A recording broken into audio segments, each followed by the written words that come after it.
오늘이 이제 6월 마지막 날이잖아요. 그래서 우리가 함께 우리나라를 고민해 생각하는 시간 가졌으면 좋겠어요.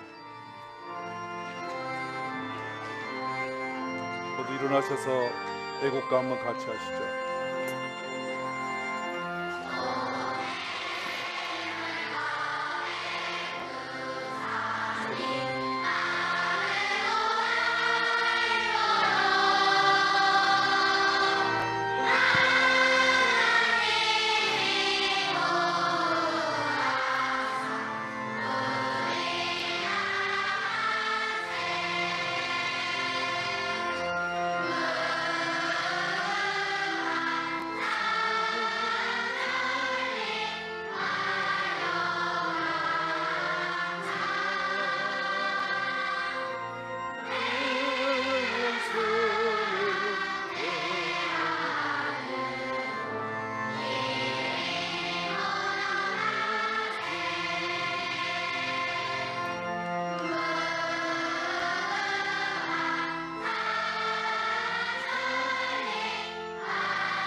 왜 애국가를 우리가 불러보냐면 평소에 여러분 잘 안 부르시게 되고 내 조국에 대한 애국심이 많이 식어졌습니다.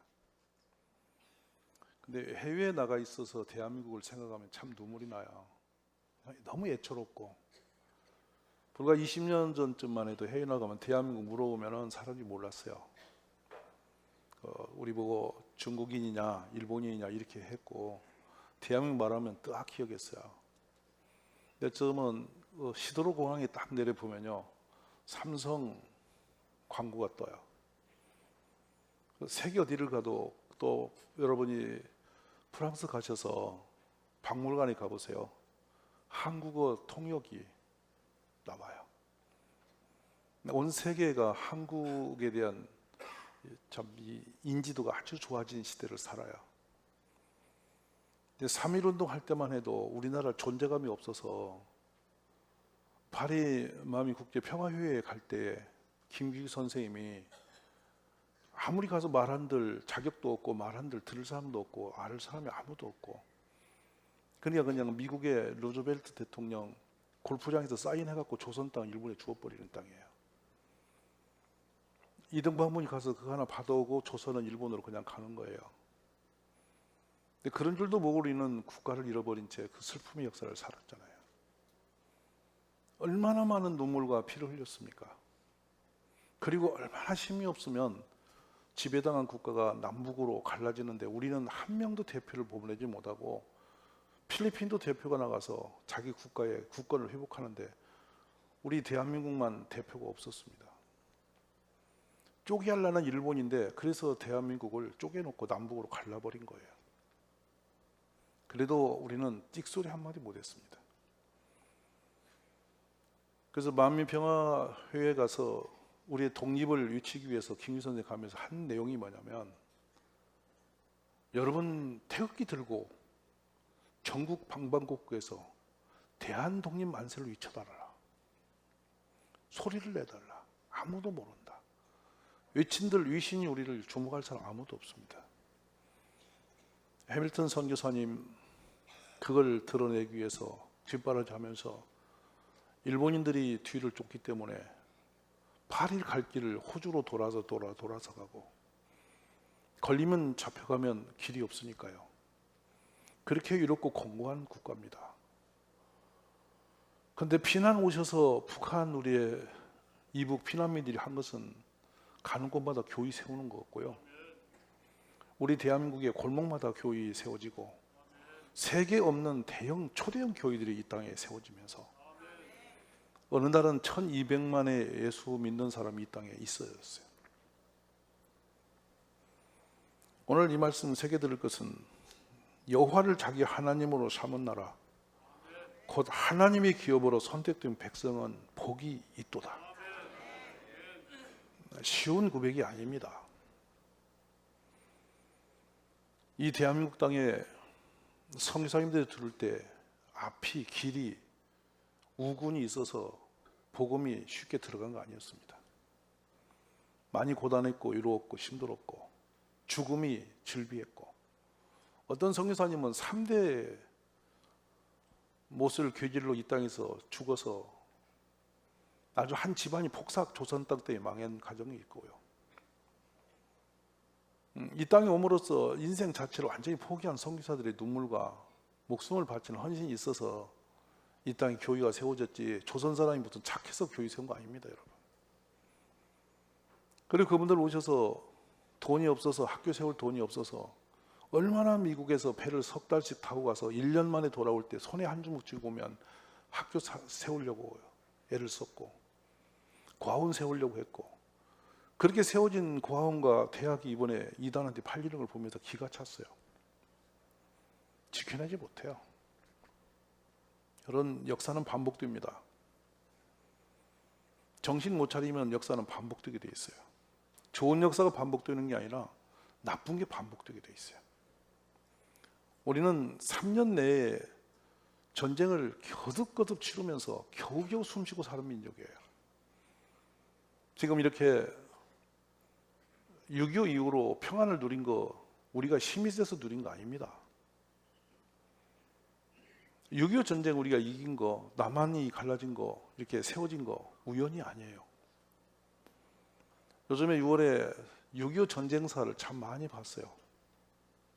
책도 보고 유튜버도 보고 여러 자료들을 뒤비으면서 딱 끝난 뒤에 한 가지 딱 고백이 되는 거 있어요. 하나님이 보호하셨다. 일사후퇴로 중공군이 들어오는데 우리는 한 번도 이겨보지 못했어요. 그들은 이미 이겼습니다. 한국 군대는 포위만 당하면 다 놓고 항복하든지 다 도망가 버리더라. 옆에서 갇히던 미군은 덩달아서 갇혀버리는. 우리는 싸울 힘이 없었어요. 무기도 없었어요. 공포에 질려서 중국군이 꽹과리 소리만 들리면 벌벌 떨다 다 도망가 버리는. 그래서 사단 병력이 하룻밤에 없어져 버리는 그런 나라였어요. 미국 사람들이 뭐 때문에 이 땅에 와서 3만 명 넘게 죽어야 됐습니까? 그 많은 사람이 여기서 피 흘릴 이유가 뭐였습니까?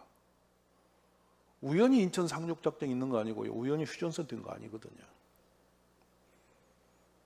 중공군들이 이제는 막 압록강을 건너서 밀고 내릴 때 막 파죽지서로 밀고 내려오고 있을 때 이 대한민국은 더 이상 지킬 수 없는 땅으로 유엔에서는 포기 선언을 했습니다. 그래서 군대를 빨리 철수시키라고 명령을 내렸습니다. 그때 메가더 장군이 그걸 거부하고 서 있었어요. 그래서 그 메가더를 빼고 새로운 장군을 보는 게 리치몬드 장군이에요. 그분이 딱 들어왔을 때 이제 우리는 수도 서울을 다시 빼앗기고 밀리고 도망치고 있을 때였습니다. 이제 대한민국은 포기 선언이 되는 거예요. 이미 여기 평택까지 후퇴를 했으니까요. 근데 한편에 전쟁에서 기적적 승이 일어납니다. 프랑스군 1000명, 우리 300명의 조선 의용군 비슷한 이름도 없는 군인들 가장 중심에 놓고 지평에서 전쟁이 일어나요. 그 전쟁에서 실패했으면 이 대한민국은 지금 공산국가입니다. 완전히 없어졌습니다.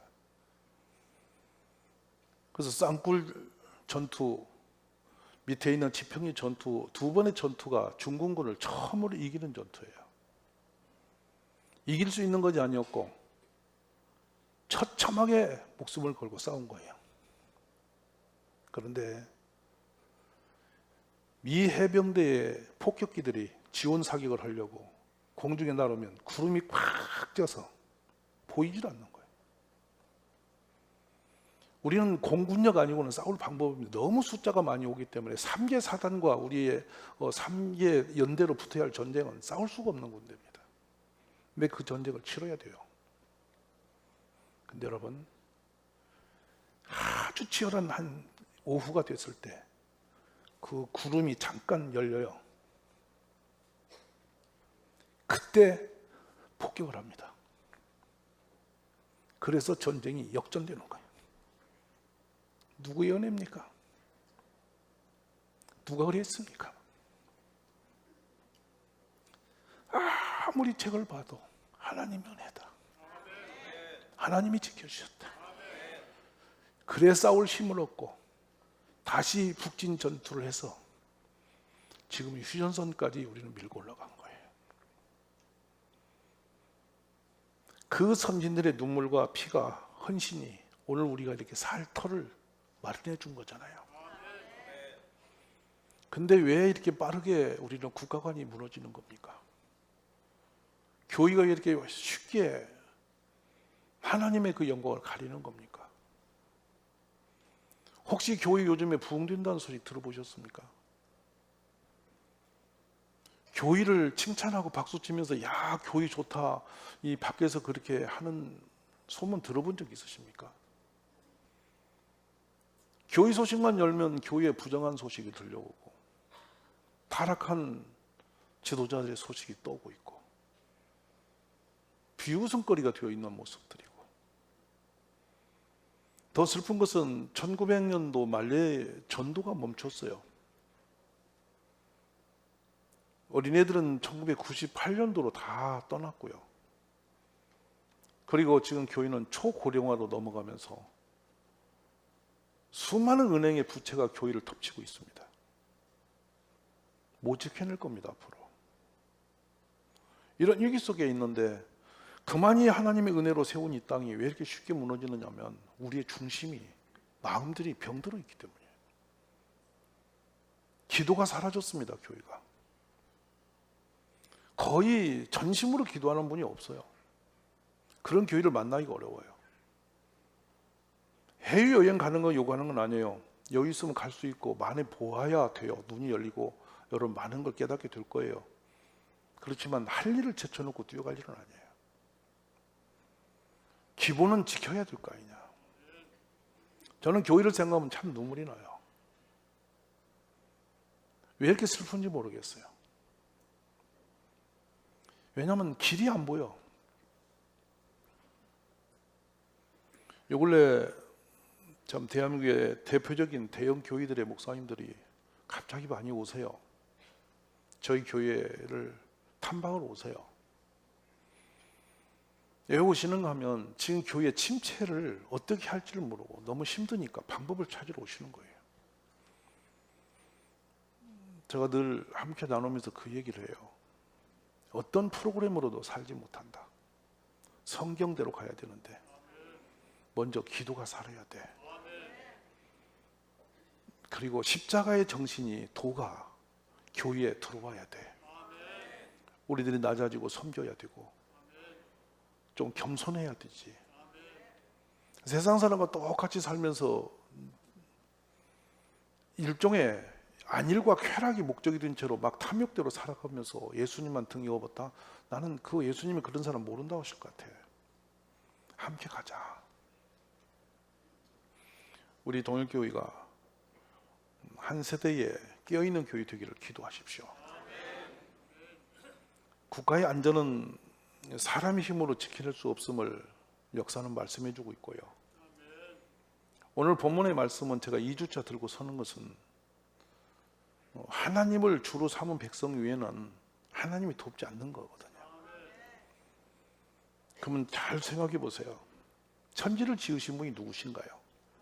하나님. 대답하세요. 누가 지으셨나요? 뭘로 지으셨나요? 말씀으로 지었죠. 아멘이시죠? 그래서 교회 오면 그래서 말씀을 듣는 거예요. 하나님 말씀을 듣고 그걸 믿음으로 받는 거예요. 자, 그러면 지금 우리 속에는 믿음이 얼마나 역사하고 있을까? 보세요. 머리띠를 밀고 길에 가서 아무리 소리를 높여도 그거는 군중의 소리인데요. 하나님 한 방이면 끝나는 것들이 많아요. 지으신 주인 되신 하나님은 모든 역사의 주인공이세요. 그래서 역사를 영어로 표현할 때 히스 스토리예요. 히스 스토리. 그분의 이야기. 그분이 누굽니까? 예수 그리스도세요. 아멘. 그분의 역사가, 그분의 삶이, 예수님이 역사의 주인공이라는 거예요. 역사란 뭘까요? 사람들이 살아온 과정을 그대로 응집해서 보여주는 거예요. 이 세상에 많은 나라가 있어요. 어떤 혈족에 의해서 혈통적인 국가도 있을 거고, 어떤 지리적 상황 때문에 생긴 국가도 있을 건데요. 하나같이 세상 사람이 세운 그런 집단은요, 특정한 권력층에 의해서 만들어지는 국가들이에요. 힘센 사람들이 전쟁을 하든지 군중의 힘을 얻든지 혁명을 하든지 간에 어떤 집단을 이루어서 국가를 형성하고 있는 거라고요. 근데 국가의 목적을 보면 전부 다 자신들의 힘을 유지하고 특정인들의 부와 권세를 누리는 그런 조건적이 다 걸려 있습니다. 그런데요, 하나님이 주인 되신 나라는 절대 폭력이 없어요. 하나님 은혜의 국가예요. 말씀이 다스리고 하나님이 지켜주시고, 그래서 강해진 국가들이죠. 구약시대에 그 국가가 있었어요.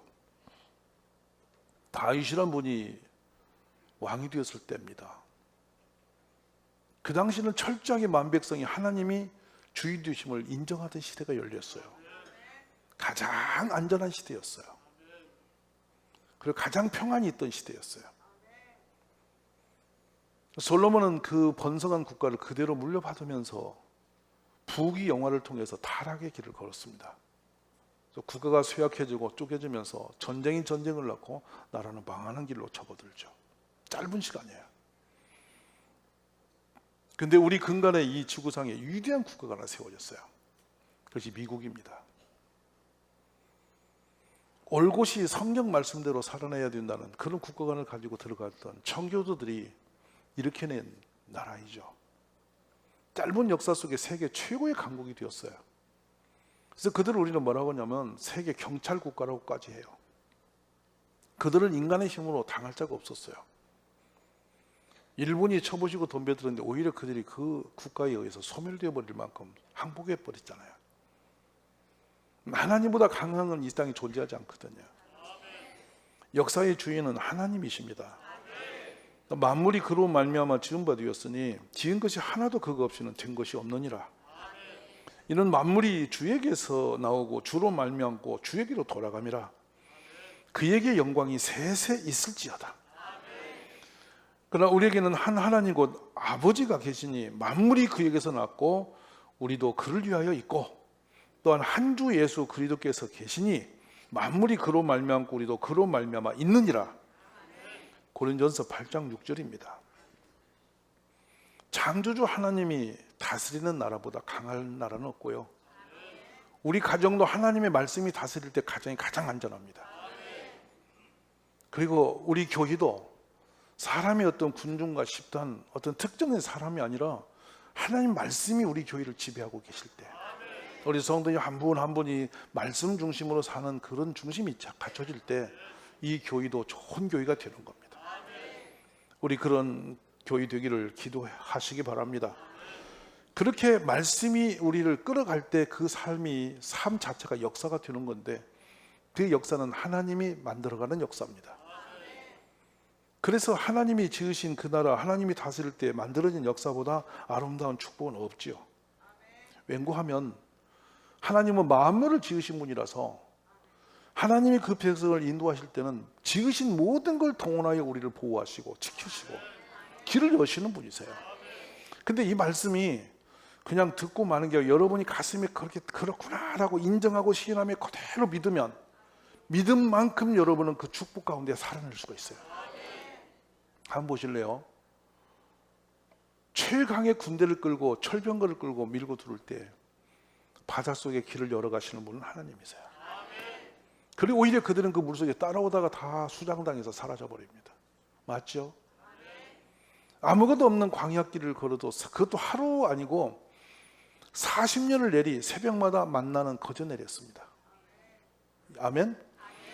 그리고 그 더위한 광야의 햇빛은 구름 기둥이 가려주시고, 밤에는 그 추운 바람이 냉기가 엄습해서 사람이 견딜 수가 없는 그때는 여러분 따뜻한 불기둥으로 그들을 녹여주셨습니다. 누가 하셨나요? 하나님이 그분이란 말이에요.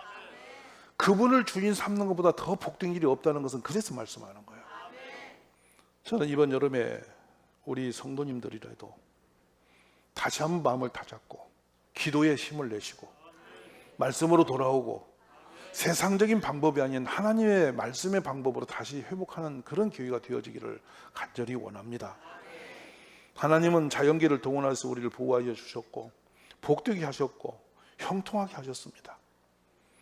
그 능력의 팔은 지금도 여상하신데요, 하나님이 이 백성을 도우실 때 어떤 일이 일어난지를 저는 인간의 어떤 세상 방법이 아닌 사무엘상에서 한 사건을 제가 여러분에게 소개해 드릴게요. 다윗이 사울 임금이 볼 때 너무 탁월한 지도자니까 저 사울을 놔두면 반드시 이 임금 자리를 뺏기겠다는 생각을 사울이 정확하게 봤어요.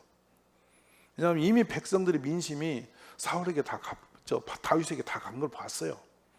자기는 이름만 왕이지 이제 다음에 임금으로서는 껍데기인 줄 알았어요. 그냥 힘 있을 때 그래서 사울은 특공대를 조직해서 다윗을 제거시키기로 작전을 짠 거예요.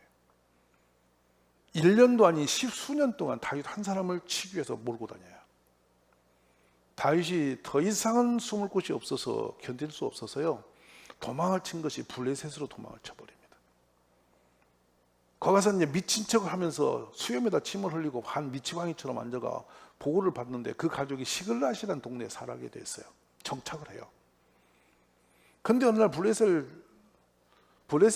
그 왕이 유대를 향해서, 이스라엘 향해서 전쟁을 할 마음을 갖고 전쟁을 일으켜요. 일으키면서 어떤 말을 하냐면, 다윗이 군졸들을 데리고 있으니까 다윗을 불러놓고 너도 같이 가자는 거예요. 여러분 상상해 보세요. 안 간다면 바로 죽일 거고, 가게 되면 자기 민족을 가서 쳐 죽여야 되고, 죽이든 죽든 해야 되니 다윗이 가도 문제, 안 가도 문제가 되어버린, 다윗은 어쩔 수 없이 그 전쟁에 참여를 해요. 근데 전쟁을 막 일으켜서 가는 도중에 블레셋 방백들이 보니까 저 이스라엘의 인기, 이건 다윗이 낀 거 있는 걸 보는 거예요. 왕에게 간청합니다. 왕이요, 저 다윗이 가다가 전쟁이 한참 치열할 때 확 팔을 바꿔갖고 우리를 때려버리면 우리는 어떡합니까? 우리 군대 안에서 다윗이 우리를 대적해버리면 우리는 싸우지도 못하고 다 죽을 텐데 저 인간 데려가면 안 됩니다. 저거 아주 전쟁 잘하는 인간인데 뺍시다. 다윗이 하고 싶은 얘기 아니에요? 기가 막히게 그 블레셋에 있는 방백들이 마음이 요동쳐가지고 다윗을 빼버립니다. 그 고향으로 가래. 다윗은 그냥 거저먹었어. 누가 하신 것 같아요? 만약에 다윗이 그 전쟁에 참전을 해서 이스라엘 백성과 전투를 했더라면 훗날 다윗의 세대는 없습니다. 그러니까 이제 자기의 가족이 있고 엄마도 있고 어머니도 계시고 자기 부인도 있고 자녀도 있으니 다윗이 허둥지둥 달려간 게 사흘길을 달려서 시글랏이라는 자기 가족이 머물고 있는 곳을 와보니 한 사람도 사람이 없이 텅 빈 거야. 그거 다 불타버린 거야. 아무것도 없어. 넋이 나가버리니 이들이 성읍이 불타고 자기 아내와 자녀들이 어디로 사라져 가버리고 나니까 울 기력이 없이 소리를 높여서 울기 시작합니다. 백성이 땅을 치며 울다가 기력이 쇠진해지자, 야 이제 우리는 끝났어. 왜 우리가 이런 꼴을 당했냐면 너 다윗 때문에 그런 거야. 이래 갑자기 백성들이 돌을 들고 다윗을 쳐 죽이겠다고 덤벼듭니다. 그때 성경은 이렇게 기록을 해요. 다윗의 두 아내 이스라엘 여자 아히노암과 갈멜 사람 나벨의 아내였던 아비가일도 사로잡혔더라. 백성들이 자녀들 때문에 마음이 슬퍼서 다윗을 돌로 치자 하니 다윗이 크게 궁급했다. 지금 여러분 성경은 다급해졌다 그랬습니다. 숨을 곳이 없이 몸을 숨길 곳이 없이 되었다는 얘기예요. 근데 그의 하나님 여호와를 힘을 입어 용기를 얻었더라 그랬어요.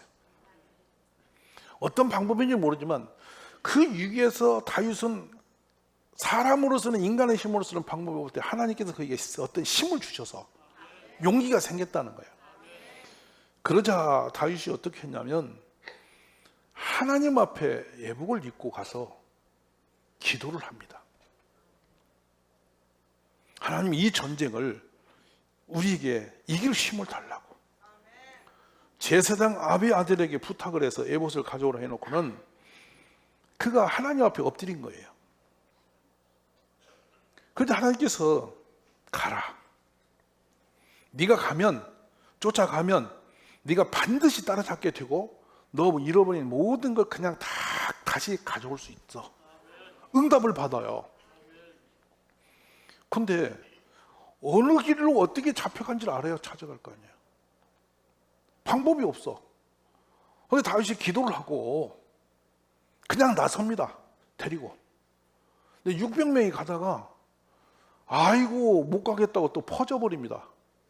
그래 200명 떨고 놓고 이제 400명만 이제 가는 거예요. 또 가는 전쟁을 하러 가는데 한 명도 시급한데 또 거기서 지친다고 떨어져 나가니까 다윗이 힘이 쑥 빠져버리죠. 그래도 찾아가는데요, 기가 막힌 역사가 하나 일어나요. 이제 400명을 끄고 터벅터벅 가는데 유다 광야 그 허벌판에 한 젊은이가 쓰러져서 죽으려고 하고 있어. 이제 너무 다 죽게 생긴 거야. 보니까 사람이 이제 금방 죽을 일경이 돼서 다시 물을 먹여. 의식이 흔들어 깨워놓고 먹을 걸 주워 먹여. 이제 그 정신이 돌아와. 너는 누구냐고 물어 다윗이. 그러니 제가 애굽에서 왔습니다 그래. 그래 와서 너는 뭐한 놈이냐 하니 이 청년이 뭐라고 한지 아세요? 제가 시글라 대장을 섬겼던 비서관이었어요. 근데 제가 병이 들자 저를 이렇게 광야 내비리고 도망갔습니다. 그러니 다윗이 묻습니다. 그러면 그거 어디 간 줄 아느냐? 안다 이거야. 근데 그거 어떻게 된 인간이 아냐? 시글랏에서 도둑질하고 다 털어간 사람입니다. 자기 식구 맞잖아. 여러분 누가 하신 것 같아? 그러니 그 사람이 안내자가 되어서 다윗의 군대를 이제 인도해서 가자. 여러분 군대에서 제일 중요히 여기는 게 정탐꾼이에요. 이 선발대원이 가서 상황 파악을 해서 알려줄 때 그 상황이 정확하면 전쟁 작전 짜서 이길 수가 있어요. 근데 적을 모르면 안 되는 거야. 근데 이 소녀는 그쪽을 뚫어보고 있는 거야. 그러니까 그 길까지 정확하게 파악해줘. 요즘 말하면 여러분 우리가 내비게이션 인도하듯이 가는 거예요. 기가 막히죠. 그 사람들이 그 소년 하나가 아파서 내비리고 간 것도 우연은 아니에요. 그리고 다 죽게 생긴 것도 구조시켜서 다윗이 먹이고 살린 것도 우연은 아니야. 그 사람은 그 장군의 휘하에 부사관처럼 있었으니 얼마나 정확하게 그걸 알고 있냐고. 그가 앞장서서 이제 군대를 다윗을 인도에 가보니 이들이 얼마나 놀라운 일이 생겼냐면 술을 먹고 춤을 추며 잔뜩 흥분해 있습니다. 무기는 어디 가고 아무것도 없이 지금 술이 취해서 난장을 부리고 있어. 왜? 이제 이겼다. 이 많은 전리품 가졌다. 춤을 추니 다윗이 그걸 없애는 거 어렵겠어 쉽겠어? 그냥 씨를 말린 거야. 그리고 돌아보니까 애 하나도 상하지 않고 오히려 그들이 갖고 왔다 가져온 재산까지 불어서 다윗은 갔다 오니까 부자가 되어 돌아오는 거야. 이게 무슨 말씀인가 하면 하나님을 주로 삼고 하나님을 나의 나라의 기둥으로 여기는 백성은 이런 복을 받는다는 말씀을 드리는 거죠. 그래서 성경은 사무엘상 30장 18절에 다윗이 아말렉 사람들이 빼앗아 갔던 모든 것을 도로 찾고 그의 두 아내를 구원하였고 그들이 약탈하였던 것 곧 무리의 자녀들이나 빼앗겼던 것은 크고 작은 것은 막론하고 아무것도 잃은 것이 없이 모두 다시 도로 찾아왔고 다윗이 또 양떼와 소떼를 다 되찾았더니 무리가 그 가축들을 앞에 몰고 가며 이르되 이는 다윗의 전리품이라 하였더라. 이제는 콧노래가 나오는 거예요. 하나님을 나의 구주로 삼고 사는 군대는 세상에서 이길 자가 없어요. 왜냐하면 주님을 이길 사람은 이 땅에 없습니다. 그래서 우리가 다시 한번 마음을 다잡고 우리의 모든 삶의 주가 하나님을 인정하고 그 믿음으로 날마다 하나님을 우리가 구하면 여러분이 어떤 상황이 있으니 간에 주님이 건져주십니다. 그 믿음을 가지시기 바랍니다. 나 여호와가 의로 너를 불렀은즉 내가 너 손을 잡아 너를 보호하며 너를 세워 백성의 언약과 이방의 빛이 되게 하리니. 여러분, 이 말씀이 보통 말씀이 아닙니다. 하나님이 택한 백성은 주님이 책임지는 거예요. 주님이 눈동자처럼 지키시니 누가 그를 당할 자가 있겠어. 그래서 여호와를 자기 하나님으로 삼은 나라, 또 하나님의 기업으로 선택된 백성은 복이 있도다. 로마서 8장 31절에서 그런즉 일에 대하여 우리가 무슨 말 하려? 만일 하나님 우리를 위하시면 누가 우리를 대적하리요? 당할 자 없단 말씀입니다. 유다서 1장 24절에는 능히 너희를 보호하사 거침이 없게 하시고 너희를 그 영광 앞에 흠이 없이 기쁨으로 서게 하실 이는 하나님이시라는 거예요. 하나님을 다시 한번 붙잡고 의지하고 또 하나님을 찾는 우리가 되시기를 주의 이름으로 축원합니다. 시명기 32장 10절에서요, 여호와께서 그를 황무지에서 짐승이 부르짖는 광야에서 만나시고 호위하시며 보호하시며 자기의 눈동자같이 지켰다고 했어요. 사람의 몸에서 가장 민감한 게 눈동자거든요. 여러분 한번 눈에서 손가락 한번 넣어보세요. 눈이 어떻게 하는가? 다 귓구멍도 입에도 콧구멍도 손 넣어도 괜찮아요. 눈에도 손 넣어보시라고. 이건 못 견디는 겁니다. 눈이 아파 보면 세상이 다 없어져 버리는 거야. 근데 여러분, 눈동자같이 지키니까 우리를 건드리면 하나님이 눈동자를 찌름같이 하셔서 가만히 두지 않으신다. 가장 민감하게 반응한다.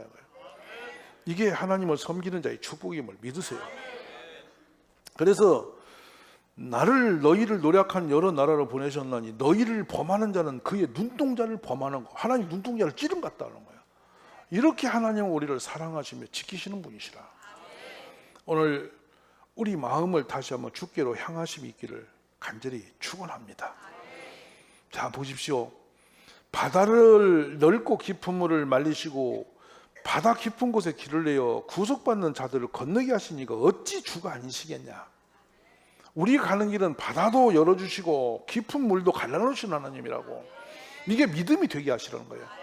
오늘 삶에 무거움이 있어도 저는 이 세상에 가지고 못 가진 것이 그렇게 크다고 생각하지는 않아요. 힘들지는 모르겠어요.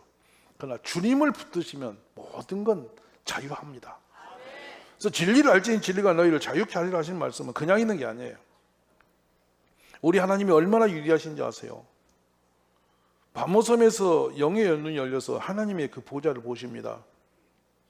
요한이 볼 때 24장로들이 보좌에 앉으신 이 앞에 엎드려 하나님 앞에 엎드리더라는 거예요. 세세토록 살아계시는 이에게 경배하고 자기의 관을 보좌 앞에 드리며 이르되 우리 주 하나님이여 영광과 존귀와 권능을 받으시는 것이 합당하오니 주께서 만물을 지으신 자라. 만물이 주의 뜻대로 있었고 또 지으심을 받았나이다 하더라. 여기서 나오는 이 주님은 하나님의 도모하심이라는 표현을 우리가 이해할 수 있는데, 하나님은 이 용어가 히브리 말로 야차라는 용어를 쓰면 일종의 프로젝트, 디자인, 또 프로그래머, 브레인, 이런 용어를 함축해서 표현하는 언어거든요. 하나님은 모든 걸 관리하신다는 거예요. 여러분의 생각과 삶도 다 지금 하나님의 관리 속에 있는 거예요. 근데 누구를 눈여겨보시느냐면 믿음으로 살려고 하는 자, 하나님을 자꾸 구하는 자를 하나님을 눈여겨보신다는 거예요. 그래서 우리가 길이 없을 때는 그 길을 열어주시는 하나님인데, 여러분 얼마나 놀랍냐면 광야에도 길을 내시고 사막에도 물을 내시는 주님. 하나님 우리를 위해서 모든 초자연적인 문제를 다 들어서 동원하셔서 도우시는 분이 하나님이라는 거예요. 저는 오늘 6월달을 지나면서 우리 대한민국이라는 이 국가가 하나님의 그 은혜로 세워졌고 지금도 지켜주시고 인도하신다고 믿습니다.